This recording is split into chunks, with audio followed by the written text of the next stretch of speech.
Ito na yun, last time ang flight, oh sorry.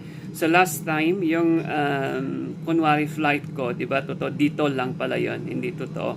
Pero ito na yung, totoong flight. At kita-kita na rin lang tayo dyan sa Pilipinas. So very excited na, uuwi sa Pilipinas. Finally, after 2 years, I think makakauwi na rin ako. So, syempre, miss na rin natin yung mga kapamilya natin, yung mga barkada natin, at yung mga kapitbahay natin, di ba?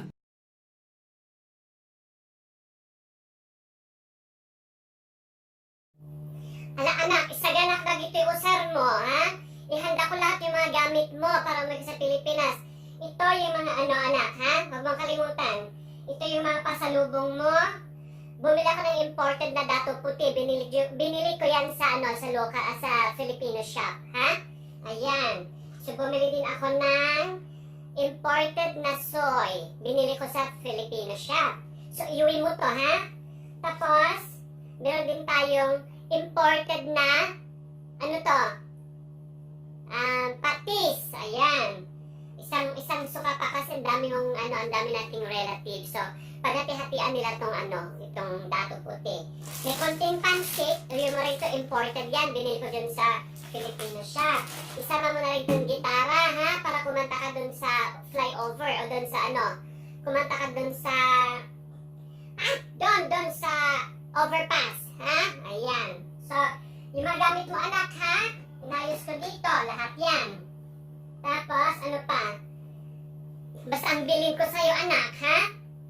Magpakabait ka doon. Huwag kang magpapagabi. Alam mo naman, minsan magulo doon, ha? Pag nakita mo yung mga naniningil ng utang ko, kunwari mag-English ka para di ka nila maintindihan. Di ba? Ayan. Ay, yung bra ko nakikita na. Kasi, sumayo ako ng pearly shell. Galing ako ng Hawaii. Doon natuto ako mag-pearly shell. Diba? Maganda. Pearly shell. O, diba? Ayan. Mga shells yan. Kinuha ko sa Hawaii. Kaya ako magaling mag-Hawaiian dance. Diba? Ayan, o. Diba? Gagamitin ko sa sasayaw ako sa Strawberry Festival. Ayan. Kaya tayo pearly shell. And the ocean. Diba? So,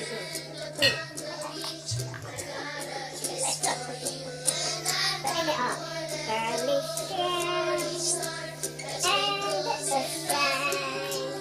Pa-ma-ma-ma-ma. Pa-ma-ma-ma-ma.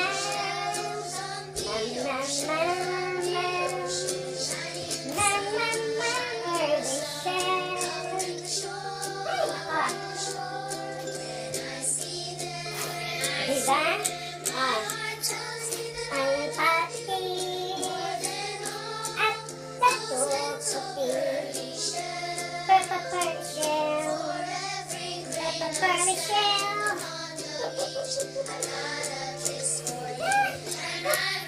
Nakakapagod mag-pearly shell. Diba? Dapat kasali ako dun sa the float ng Igorot Treasure, diba? Ayan. Ayoko na. Mag-ingat ka doon, anak. So matagal-tagal din ako hindi nakauwi sa Pilipinas, and finally ito na yung yung hinihintay ko na na pag-uwi ko diyan sa Pilipinas. So wag pong kalimutan yung sa hopefully magkikita-kita tayo sa sa Balili sa Trinidad doon sa March 15. So excited na rin ako na volunteer. Pilipinas kong mahal sa wakas. Pilipinas kong mahal. Ay, nakakapagod naman ang flight na to.